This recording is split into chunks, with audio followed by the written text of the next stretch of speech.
Modern Chinese Stories and Novellas from 1919 to 1949. Edited by Joseph S.M. Lau, C.T. Hsia, and Liu Ufan Li.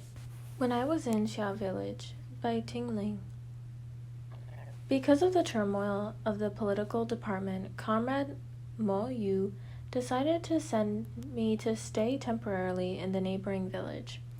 Actually, I was already completely well, but the opportunity to rest for a while in a quiet environment and arrange my notes for the past 3 months did have its attractions. So I agreed to spend 2 weeks in Hsia Village, a place about 10 miles from the political department. A female comrade from the propaganda department, who was apparently on a work assignment, went with me, since she wasn't a person who enjoyed conversation. However, the journey was rather lonely. Also, because her feet had once been bound, and my own spirits were low, we traveled slowly. We set out in the morning, but it was nearly sunset by the time we reached our destination. The village looked much like any other from a distance, but I knew it contained a very beautiful Catholic church that had escaped destruction in a small grove of pine trees. The place where I would be staying was in the midst of these trees, which clung to the hillside. From that spot it would be possible to look straight across to the church. By now I could see orderly rows of cave dwellings and the green trees above them. I felt content with my village. My traveling companion had given me the impression that the village was very busy, but when we entered, not a single child or dog was to be seen. The only movement was the dry leaves twirling about lightly in the wind. They would fly a short distance, then drop to earth again. This used to be an elementary school, but last year the Jap devils destroyed it. Look at those steps over there. That used to be a big classroom, my companion, Akwe, told me. She was somewhat excited now, not so reserved as she had been during the day. Pointing to a large empty courtyard, she continued, "A year and a half ago, this area was full of life. Every evening after supper, the comrades gathered here to play soccer or basketball." Becoming more agitated, she asked, "Why isn't anyone here? Should we go to the assembly hall or heading up the hill? We don't know where they've taken our luggage either. We have to straighten that out first." On the wall next to the gate of the village assembly hall were white paper slips that had been pasted. They read the Office of XX Association, Hsia Village Branch of the XX Association, and so on. But we went inside and couldn't find a soul. It was completely quiet, with only a few tables about. We were both standing there dumbly when suddenly a man rushed in. He looked at us for a moment, seemed about to ask us something, but swallowed his words and prepared to dash away. We called him to stop, however, and made him answer our questions. "The people in the village? They've all gone to the west door. Baggage?" "Yes, there was baggage. It was carried up the hill some time ago to Liu Arma's home." As he talked, he sized us up. Learning that he was a member of the Peasants' Salvation Association, we asked him to accompany us up the hill and also asked him to deliver a note to one of the local comrades. He agreed to take the note, but he wouldn't go with us. He seemed impatient and ran off by himself. The street was too very quiet. The doors of several shops were closed. Others were still open, exposing pitch-black interiors. We still couldn't find anyone. Fortunately, Akwe was familiar with the village and led me up the hill. It was already dark. The winter sun sets very quickly. The hill was not high, and a number of stone cave dwellings were scattered here and there from the bottom to the top. In a few places, people were standing out in front, peering into the distance.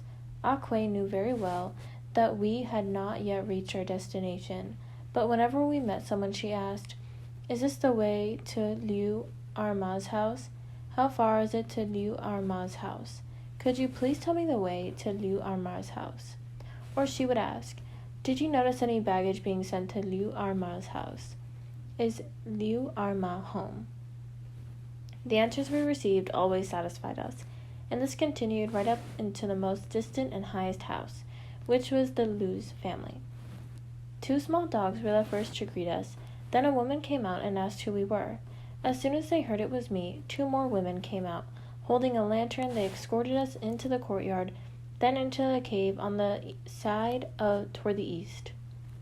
The cave was virtually empty. On the kang under the window were piled my bedroll, my small leather carrying case, and Akwe's quilt. Some people there knew Akwe. They took her hand and asked her many questions, and after a while they led her out, leaving me alone in the room. I arranged my bed and was about to lie down when suddenly they all crowded back in again. One of Liu Arma's daughter-in-law was carrying a bowl of noodles. Akwe, Liu Arma, and the young girl were holding bowls, chopsticks, and a dish of onions and pepper. The small girl also brought in a brazier of burning coal. Attentively, they urged me to eat some noodles and touched my hands and arms. Liu Arma and her daughter-in-law also sat down on the kang. There was an air of mystery about them as they continued the conversation, interrupted by their entry into the room. At first I thought I had caused their amazement, but gradually I realized that it wasn't the case. They were interested in only one thing, the topic of their conversation. Since all I heard was a few fragmentary sentences, I couldn't understand what they were talking about.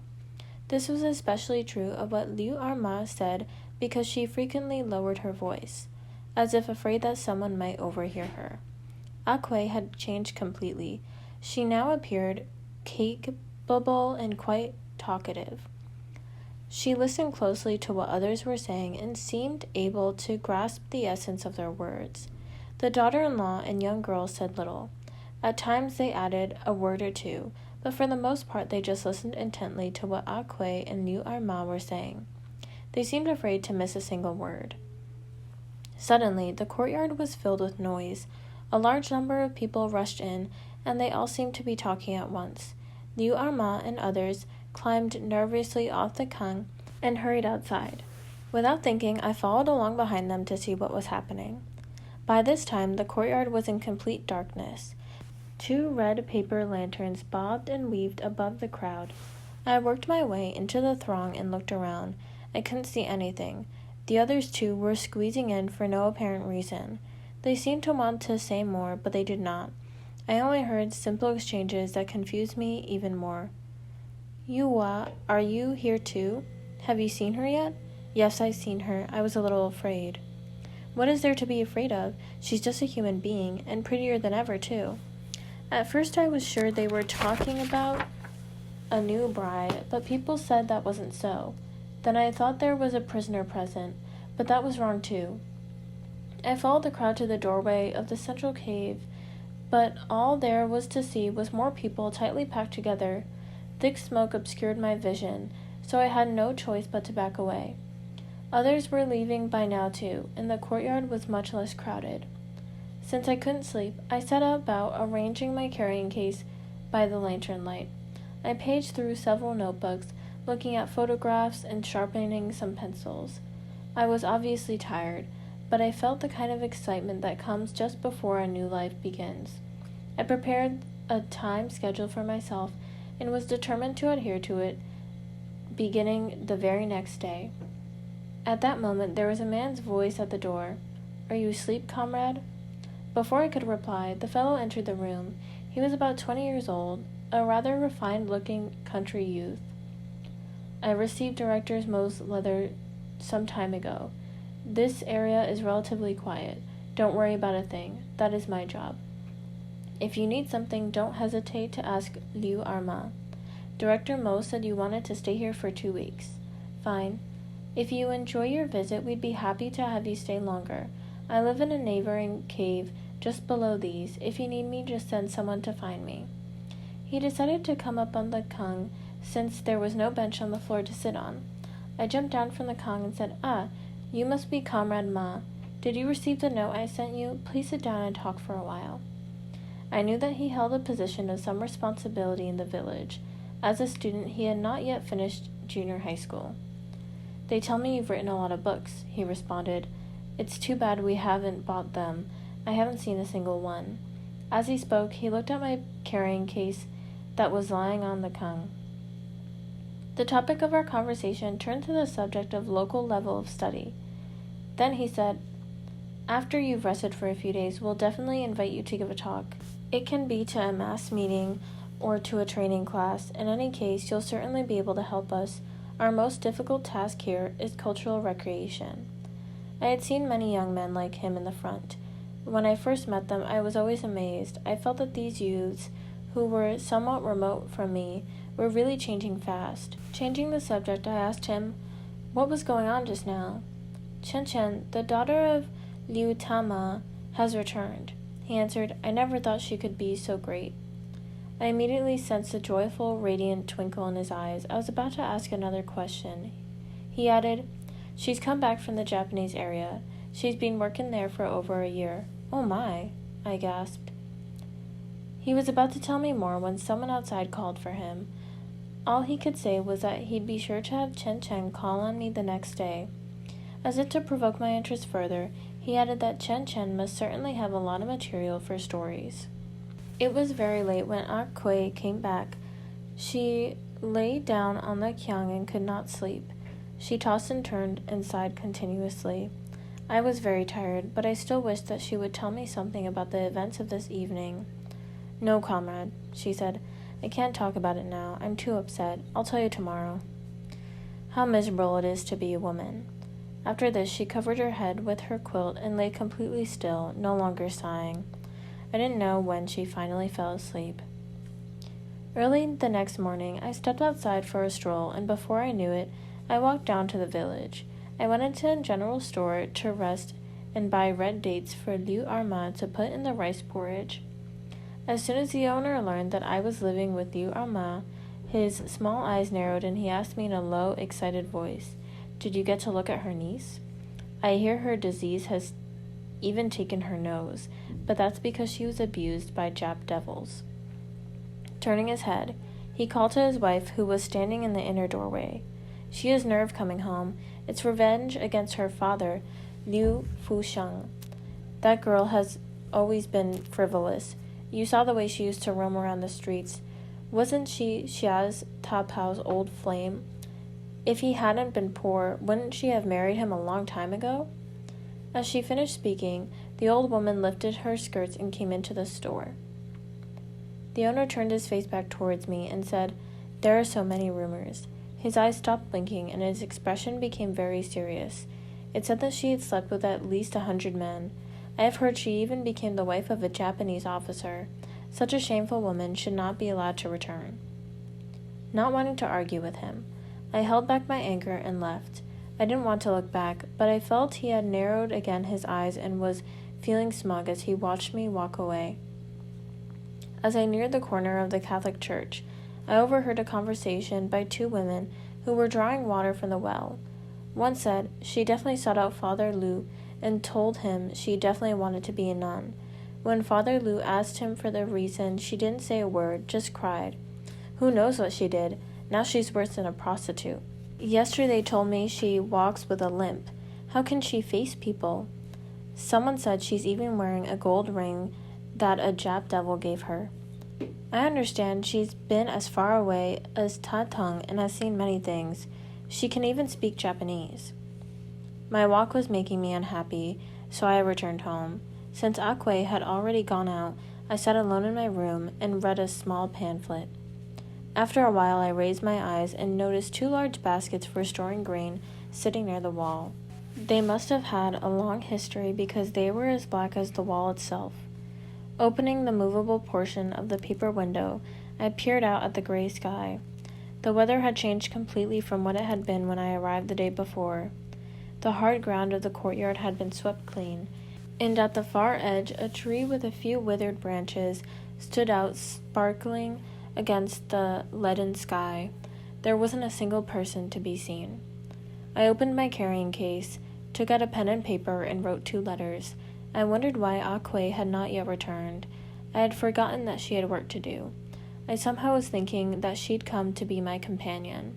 The days of winter were very short, but right then I was feeling that they were even longer than summer days. Sometime later, the young girl who had been in my room the night before came out into the courtyard. I immediately jumped down of the kang, stepped at the door, and called to her, but she just looked at me and smiled before rushing into another cave. I walked around the courtyard twice, then stopped to watch a hawk fly into the grove of trees by the church. The courtyard there had many large trees. I started walking again on the right side of the courtyard and picked up the sound of a woman crying. She was trying to stop, frequently blowing her nose. I tried hard to control myself. I thought about why I was here and about all my plans. I had to rest and live according to the time schedule I had made. I returned to my room, but I couldn't sleep and I had no interest in writing in my notebook. Fortunately, a short while later, Liu Arma came to see me. The young girl was with her, and her daughter-in-law arrived soon after. The three of them climbed up on the kang and took seats around the small brazier. The young girl looked closely at my things, which were laid out on the little square kang table. At that time, no one could take care of anyone else, Liu Arma said, talking about the Japanese attack on the Hsia village a year and a half before. Those of us who lived on the hilltop were luckier. We could run away quickly. Many who lived in the village could not escape. Apparently it was all fate. Just then, on that day, our family's Chen Chen had run over to the Catholic Church. Only later did we know that her unhappiness about what was happening had caused her to go talk to a foreign priest about becoming a nun. Her father was in the midst of negotiating a marriage with her and one of the young proprietor of the rice store in another village. He was almost 30, widower, and his family was well respected. We all said he would be a good match, but Chen Chen said no and broke into tears before her father. In other matters, her father had always deferred her wishes, but in this case, the old man was adamant. He had no son and wanted to betroth his daughter to a good man. Who would have thought that Chen Chen would turn around in anger and run off to the Catholic Church? It was at that moment that the Japs caught her. How could her mother and father help grieving? Was that her mother crying? Yes. And your niece? Well, she's really just a child. When she came back yesterday, she cried for a long time, but today she went to the assembly in high spirits. She's only 18. I heard she was a wife of the Japanese. Is that true? It's hard to say. We haven't been able to find out for sure. There are many rumors, of course. She's contracted a disease, but how could anyone keep clean in such a place? The possibility of her marrying the merchant seems to be over. Who would want a woman who was abused by the Jap devils? She definitely has the disease. Last night she said so herself. This time she's changed a lot. When she speaks about those devils, she shows no more emotion than if she were talking about an ordinary meal at home. She's only 18, but she has no sense of embarrassment at all. Hsia Tapa came again today, the daughter-in-law said quietly, her questioning eyes fixed on Irma. Who's Hsia Tapa? I asked. He's a young man who works in the village flour mill, replied Liu Irma. He was young, and Chen Chen were classmates for a year. They liked each other very much, but his family was poor, even poorer than ours. He didn't do anything, but our Chen Chen was head over heels in love with him and kept clinging to him. Then she was upset when he didn't respond. It wasn't because of him that she wanted to be a nun. After Chen Chen fell into the hands of the devils, he often came to see her parents. At the first sight of him made Chen Chen's father angry. At times he cursed him, but Hsia Tapao said nothing. After a scolding, he would leave and come back another day. Tapao was really a good boy. Now he's even a squad leader in the self-defense corps. Today he came again, apparently to talk with Chen Chen's mother about marrying Chen Chen. All I could hear was her crying. Later he left in tears himself. Does he know about your niece's situation? How could he help knowing? There is no one in this village who doesn't know everything. They all know more than we do ourselves. Mother, everyone says that Hsia Tapao is foolish, the young girl interjected. The boy has a good conscience. I approve of this match. Since the Jap devils came, who has any money? Judging from the words of Chen Chen parents, I think they approve too. If not him, who? Even without mentioning her disease, her reputation is enough to deter anyone. He was the one wearing the dark blue jacket and the copper-colored felt hat with the turning-up brim, the young girl said. Her eyes were sparkling with curiosity. She seemed to understand this matter very well. Such a figure began to take shape in my memory. When I went for my walk earlier that morning, I had seen an alert, honest-looking young man who fit this description. He had been standing outside my courtyard, but had not shown any intention of coming in. On my way home, I had seen him again, this time emerging from the pine woods beyond the cave dwellings. I had thought he was someone from my courtyard or from a neighboring one, and hadn't paid much attention to him. As I recalled him now, I felt that he was a rather capable man, not a bad young man at all. I now feared that my plan for rest and recuperation could not be realized. Why were my thoughts so confused? I wasn't particularly anxious to meet anybody, and yet my mind still couldn't rest. Akwe had come during the conversation, and she now seemed to sense my feelings. She went out with the others, and she gave me a knowing smile. I understood her meaning, and busied myself with arranging the kung. My bedroll, the lamp, and the fire all seemed much brighter. I had just placed the tea kettle on the fire when Akwe returned. Behind her I heard another person. "We have a guest, comrade," Akwe called. Even before she finished speaking, I heard someone giggling. Standing in the doorway, I grasped the hands of this person who I had not seen before. They were burning hot. I couldn't help being a bit startled. She followed Akwe up onto the kung and sat down. A single long braid hung down her back.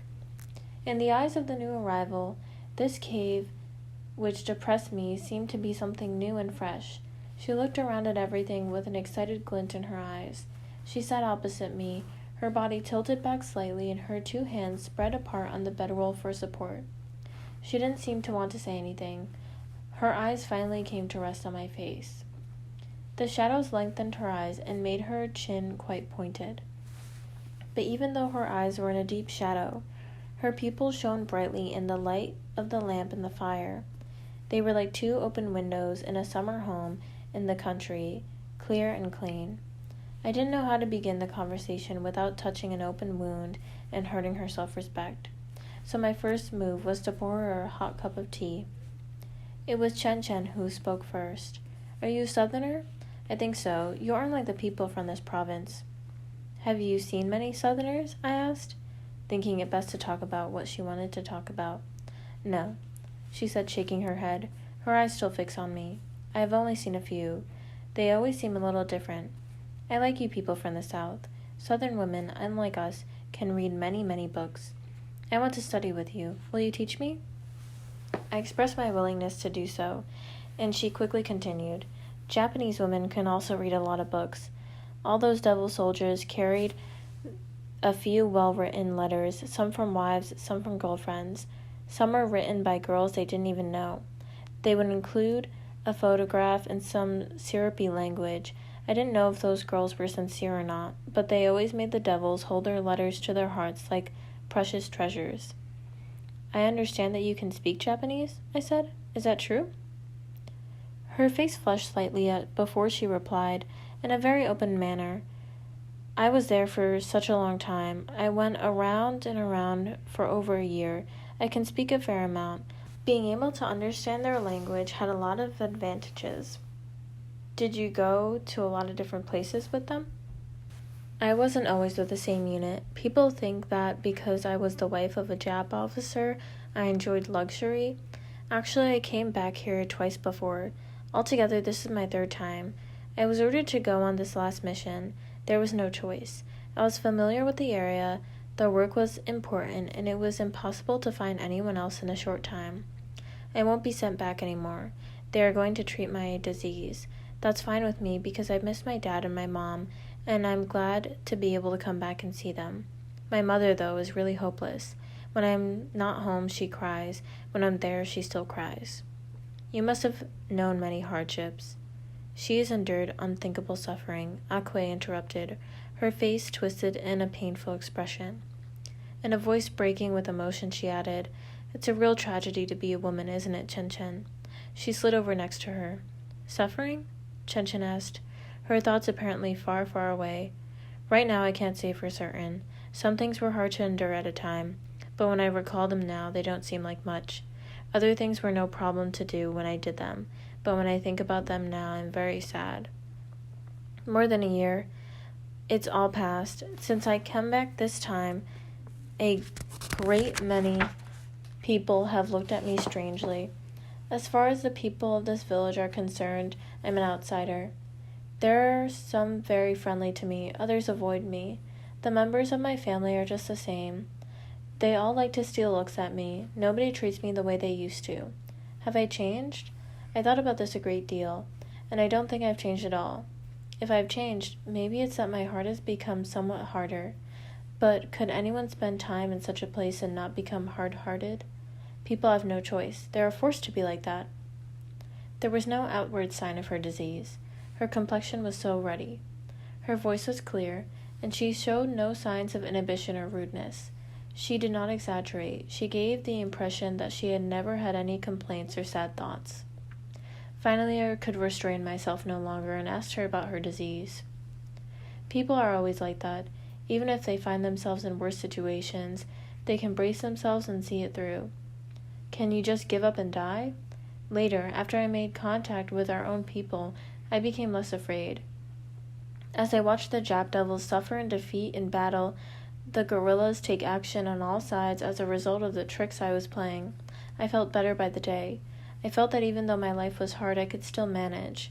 Somehow I had to find a way to survive, and if at all possible, to live a life that was meaningful.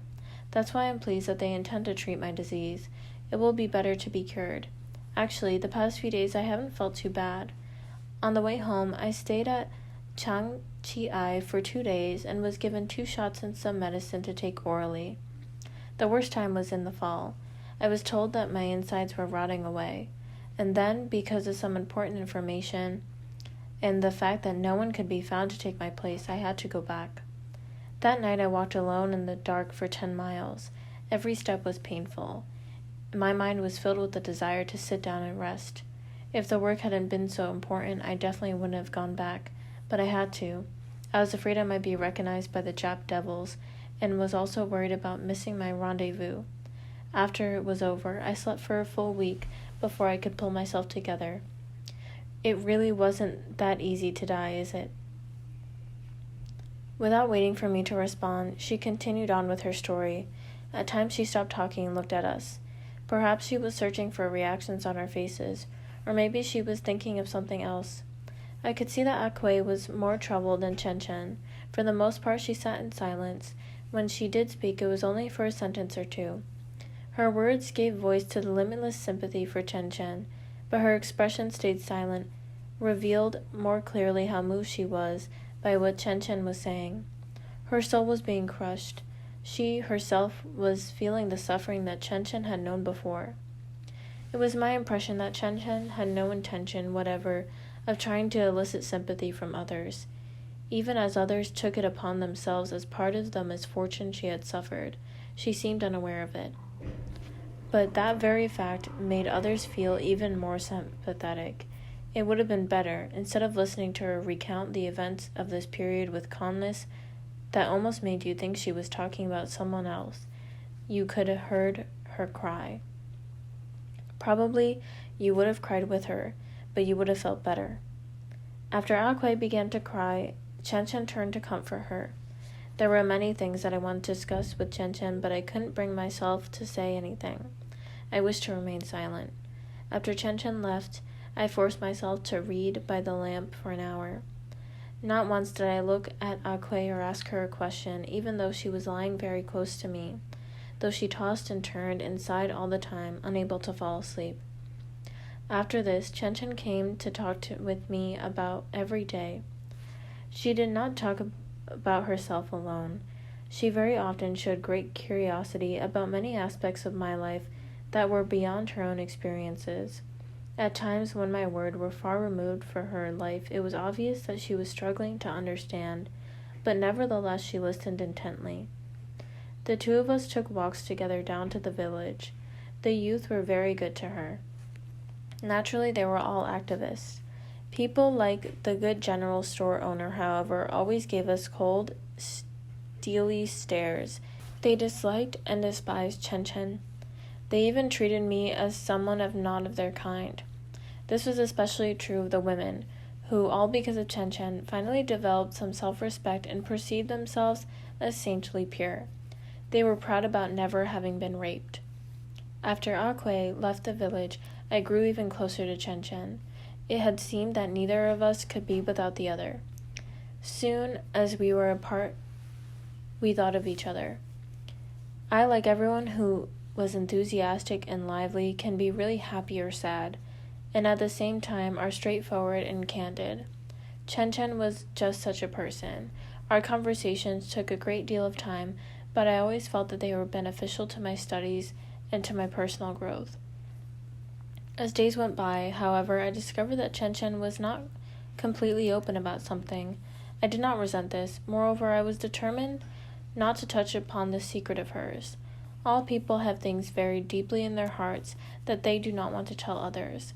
This secret was a matter of private emotions. It had nothing to do with other people or with Chen Chen's personal morality.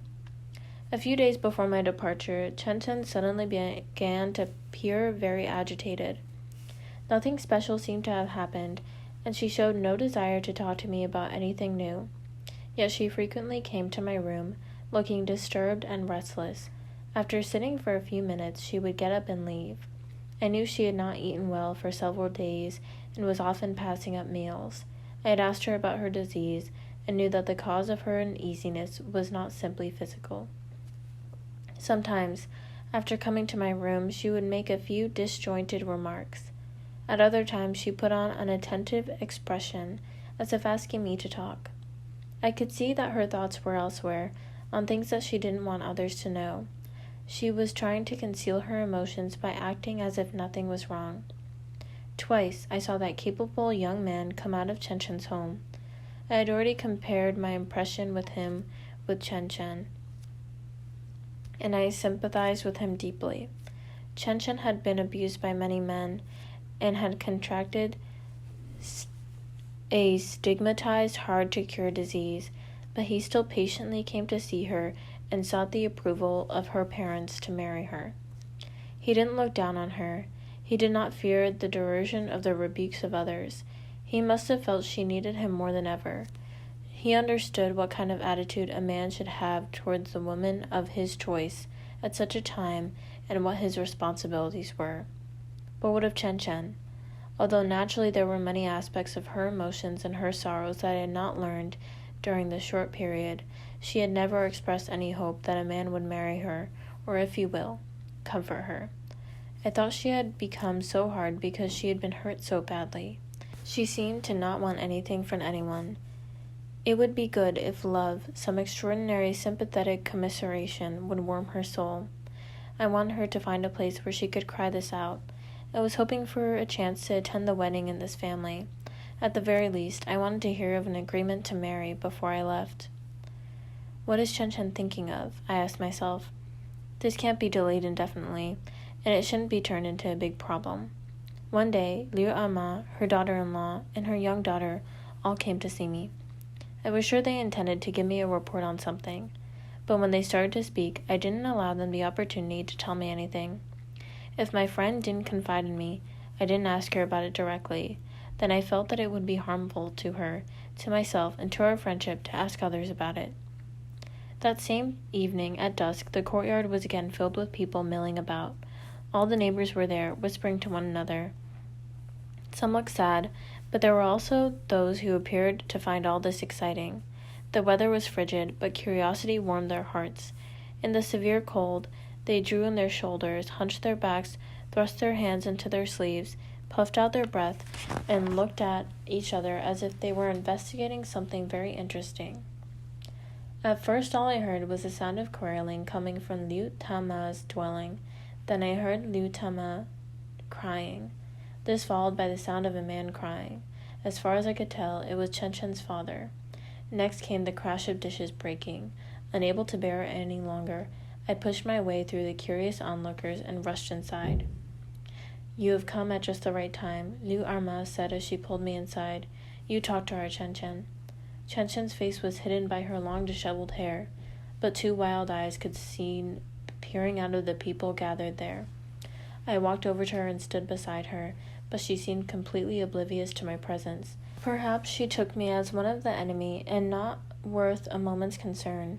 Her appearance had changed so completely that I could hardly remember the liveliness, the bright pleasantness I had found in her before. She was like a cornered animal. She was like an evening goddess. Whom did she hate? Why was her expression so fierce? You're so heartless. You don't think about your mother and father at all. You don't care about how much I've suffered because of you in the last year. Liu Tama pounded on the Kang as she scolded her daughter. Tears like raindrops dropping down on the Kang or the floor, flowing down the contours of her face. Several women had surrounded her and were preventing her from coming down the Kang. It was frightening to see a person lose her self-respect and allow all her feelings to come out in a blind rage. I thought telling her that such crying was useless, but at the same time I realized nothing I could say now would make a difference. Chen Chen's father looked very weak and old. His hands hung down limply. He was sighing deeply. Hsia Tapa was seated beside him. There was a helpless look in his eyes as he stared at the old couple. You must say something. You don't feel sorry for your mother? When the end of the road is reached, one must turn. After water has flowed as far as it can, it must change direction. Aren't you going to change it all? Why make yourself suffer? The women were trying to persuade Chen Chen with such words. I could see that this affair could not turn out the way anyone was hoping. Chen Chen had shown me much earlier that she didn't want anyone's sympathy. She, in turn, had no sympathy for anyone else. She had made her decision long ago and would not change. If people wanted to call her stubborn, then so be it. With teeth tightly clenched, she looked ready to stand up to all of them. At last the others agreed to listen to me, and I asked Chen Chen to come into my room and rest. I told them that everything could be discussed later that night. But I led Chen Chen out of the house. She did not follow me to my room. Instead, she ran up off the hillside. That girl has big ideas. She looks down on us country folk. She's a cheap little hussy, and yet she puts on such airs. Hsia Tapao deserves it. These were some of the comments being made in the crowd in the courtyard. Then, when they realized there was no longer anything of interest to see, the crowd drifted away. I hesitated for a while in the courtyard before deciding to go up the hillside myself. On the top of the hill there were numerous graves set among the pine trees. Broken stone tablets stood before them. No one was there. Not even the sound of a falling leaf broke the stillness. I ran back and forth calling Chen Chen's name. What sounded like a response temporarily confronted my loneliness. But in an instant, the vast silence of the hills became even deeper. The colors of the sunset had completely faded. All around me, a thin smoke-like mist rose silently and spread out into the middle slopes of hills, both nearby and in the distance. I was worried and sat down weakly on a tombstone. Over and over I asked myself, should I go up on the hill or wait for her here? I was hoping that I could relieve Chen Chen of some of her distress. At that moment I saw a shadow moving toward me from below. I quickly saw that it was Hsia Tapao. I remained silent, hoping he wouldn't see me and would continue up on the hill, until he came straight at me. At last I felt I had to greet him and called, "Have you found her? I still haven't seen her." He walked over to me and sat down on the dry grass. He said nothing, only stared into the distance. I felt a little uneasy. He really was very young. His eyebrows were long and thin. His eyes were quite large, but now they looked dull and lifeless. His small mouth was tightly drawn. Perhaps before it had been kind of cute, but now it was full of anguish, as if trying to hold in his pain. He had an honest-looking nose, but of what use was it to him now? "Don't be sad," I said. "Maybe tomorrow everything will be all right. I'll talk to her this evening." Tomorrow, she'll always hate me. I know she hates me." He spoke in a sad, low voice that was slightly hoarse. "No," I replied, searching my memory. "She's never shown to me that she hates anyone." This was not a lie. "She wouldn't tell you. She wouldn't tell anyone. She won't forgive me for as long as she lives." "Why should she hate you?" "Of course," he began. Suddenly he turned his face toward me and looked at me intently. "Tell me," he said. "At the time I had nothing. Should I have encouraged her to run away with me?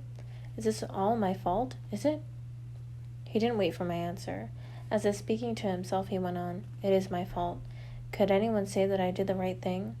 Didn't I bring this harm to her? If I had been as brave as she would have never. I know her character. She'll always hate me.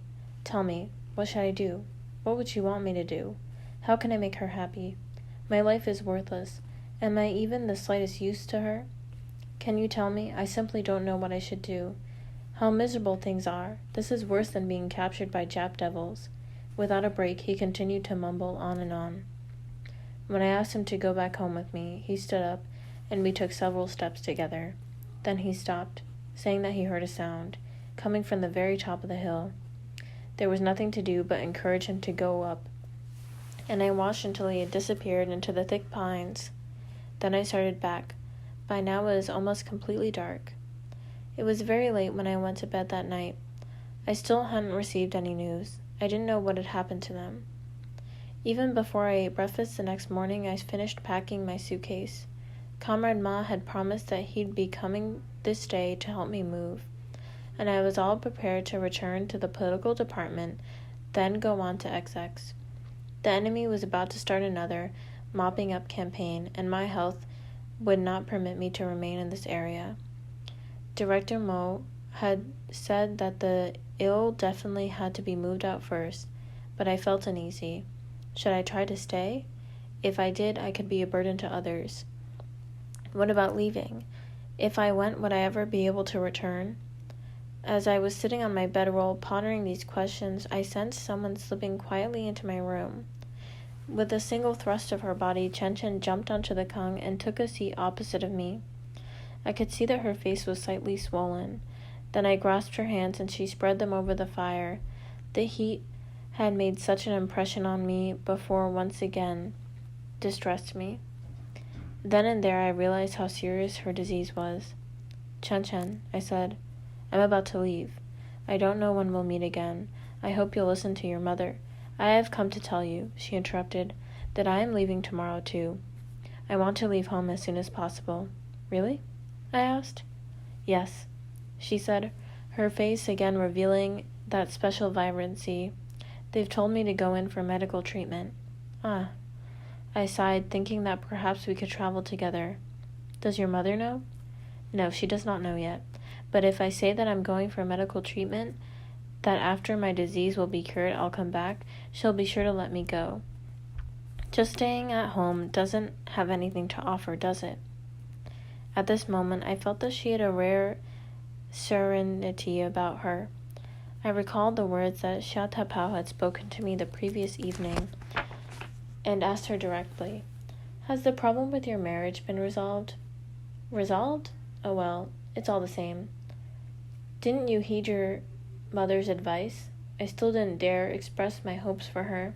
I didn't want to think of an image left in my mind by that young man. I was hoping that someday he would be happy. Why should I listen to what they say? Did they ever listen to me? Well, are you really angry with them? There was no response. Well then, do you really hate Hsia Tapao? For a long time she did not reply. Then in a very calm voice she said, I can't say that I hate him. I just feel now that I am someone diseased. In a fact that I was abused by a large number of Jap devils. I don't remember the exact number. In any case, I am unclean. And with such a black mark, I don't expect to be good fortune to come on my way. I feel that living among strangers and keeping busy would be better for me than living at home where people know me. Now they've approved sending me to XX for treatment, and I've been thinking about staying there and doing some studying. I hear it's a big place with lots of schools that anyone can attend. It's better for each of us to go on our own separate ways than it is to have everyone stay together in one place. I'm doing this for myself, but I'm also doing it for the others. I don't feel I owe anyone an apology, neither do I feel especially happy. What do I feel is that after I go to XX, I will be in a new situation. I will be able to start a fresh life. A person's life is not just one's father and mother, or even oneself. Someone have called me young, unexperienced, and bad-tempered. I don't dispute it. There are some things I just have had to keep to myself. I was amazed. Something new was coming out of her. I felt that she was really worth examining. There was nothing for me to do to express approval of her plan. I took my departure. Chen Chen's family was there to see me off. She, however, had gone to the village office. I didn't see Tapa before I left either. I wasn't sad as I went away. I seemed to see the bright future that Chen Chen had before her. The next day I would be seeing her again. That had been decided. We would still be together for some time. As soon as Comrade Ma and I walked out the door of Chen Chen's home, he told me of her decision and confirmed that she had told me that morning would quickly come to pass.